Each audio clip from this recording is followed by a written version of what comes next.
Buying a motor vehicle.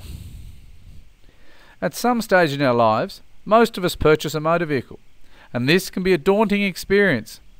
Before you purchase a motor vehicle, it's worthwhile to firstly research the car on the internet, and the easiest way of comparing the market prices of motor vehicles in Australia is to look at the website www.redbook.com.au. Whilst price is important, you also need to consider the condition of the vehicle and the number of kilometres travelled. You also need to consider your circumstances by buying a car that suits your lifestyle. For example, if you have a large family, buying a two-seater sports car does not make sense. You also need to consider where are you going to purchase the vehicle from. There are a number of options where you can buy a motor vehicle. For example, by private sale, through a dealer or at auction. To get the best price, you need to take your time and remove the emotion from the process. And remember, before you sign anything or pay any money, it's worthwhile having an independent third party inspect the motor vehicle, as once you've paid for the car, it's very difficult and also expensive for you to do anything if you find a fault with the car. The car loan. The most effective option generally is to pay cash for a motor vehicle, as it's a depreciating asset. You need to be very careful about borrowing for assets that go down in value, and in this slide we can see what will happen in these circumstances. Where in year 1, for example, you purchase a motor vehicle for $15,000 and you borrow the full amount. In year 2, assuming you haven't paid back any of the loan, the car is worth $10,000, but the loan remains at $15,000. In other words, it would cost you $5,000 to sell the car.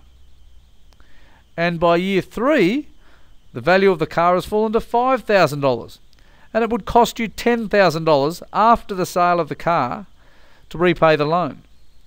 Unfortunately, this is a common occurrence, and to minimise this happening to you, check the interest rate. A small difference in the rate can make a big difference to the amount which you repay over the life of the loan. Pay a lump sum to reduce the amount of the loan initially. When making repayments, make sure you pay back both the principal and interest. And if you cannot afford the repayments on the car, sell the car before the small problems become big problems. And advise the lender of any problems before they start recovery action against you. In buying a motor vehicle, there are a number of costs that you are likely to incur over and above the purchase price, and these include insurance. Having some level of insurance to protect you financially in the event of an accident is essential, and there are 3 main types. Comprehensive cover. This will cover you for the damage to your car and the damage to the other driver's car if you cause an accident. Third-party fire and theft cover.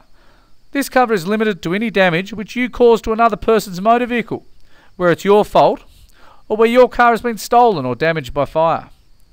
Third-party property insurance. This cover is limited to any damage which you cause to another person's motor vehicle, where it's your fault.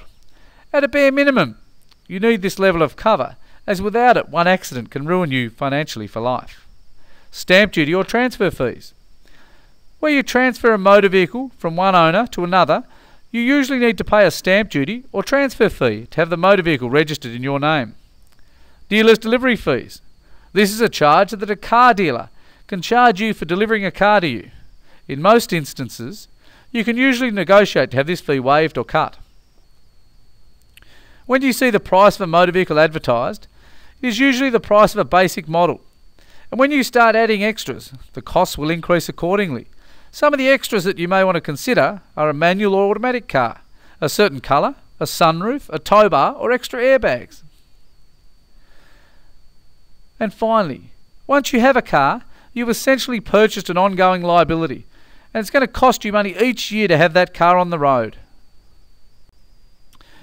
Once you have a car, it's important that, as a starting point, that you don't let your registration expire. Your registration usually includes compulsory government insurance. And if you let it expire, you will essentially be driving uninsured. So if you injure someone, you can be sued for medical expenses, and this can be very expensive. Also, don't let your license expire. As a starter, it's illegal.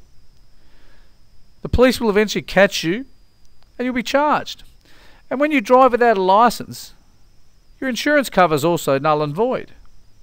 And finally, make sure you have your car serviced regularly to ensure that it is safe and reliable for Australia's roads. If you need more information, please don't hesitate to click on any of the attached links, and good luck with your purchase.